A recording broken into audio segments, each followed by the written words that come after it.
Hey, welcome back to the Dive Plan. I'm your guide, Jim. So it's just going to be a quick video. I'm back out at Summit Lake today. Beautiful Summit Lake.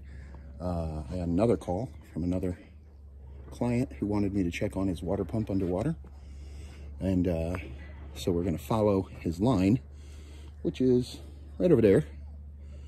You can't see my hand, but it's right over there. And we're going to go out and we're going to see if his pump fell over or if it's in the muck or whatever. And we're going to hook him up. Also, this video is to answer the burning question I'm sure all of you have. Does Jim ever brush his hair? Because you've never seen me without either a hat or post-dive. So yes, I brush my hair every once in a while. Anyhow, so yeah, we'll do one, maybe two dives. And we'll do some video for him and show him what his pump line and his pump look like. And that'll be it. So that's the plan. I'm going to go make it happen.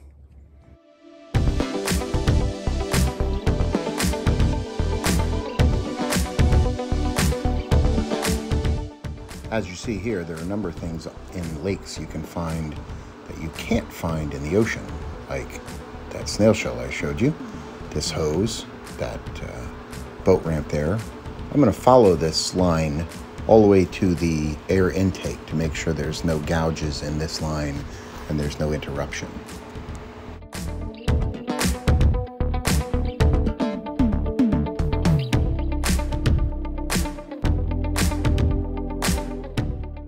So what you're about to see is an old water heater that was dropped down here, probably as an anchor, as well as some large pieces of concrete, which were probably used as buoy anchors. They are right about there.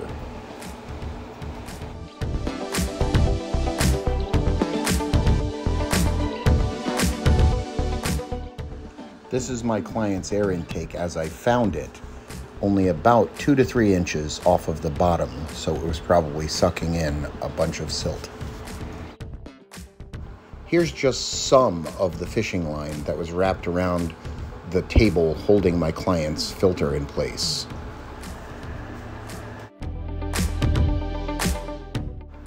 Here's one of the salamanders I saw skittering along the bottom. I saw about 16 of them on just this dive.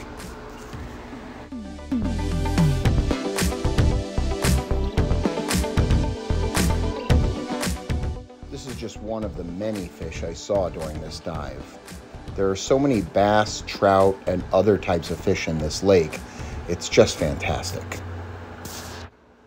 This is the intake hose after I set up both parts of my client's broken frame to keep the hose away from the bottom. All right, only took one dive this time, so this will be a shorter video. So the gentleman's air intake valve was sitting on a metal rail table, and at some point the table rusted through and broke in half. I'm guessing, in my educated guess, would be that two culprits were to blame for this. One, rust caused it to weaken, and two, you saw all those lures and line and everything. That was a pretty popular spot for fish. I mean, I saw 5 different fish while I was trying to fix the intake valve to be up instead of laying down in the water. I didn't get a good picture of it initially where it was in the water because I was busy trying to keep track of where the line was going, but it was about 2 to 3 inches off the bottom, which is probably why it was pulling silt in. But you saw at the end there I had it up like that. So yeah, problem solved. Whoop, whoop. And you got to see some fish and those cool salamanders again. Oh, I know, somebody's trying to call me. Anyway, so yeah, it was a great day of diving. Until next time, fins up, dive safe.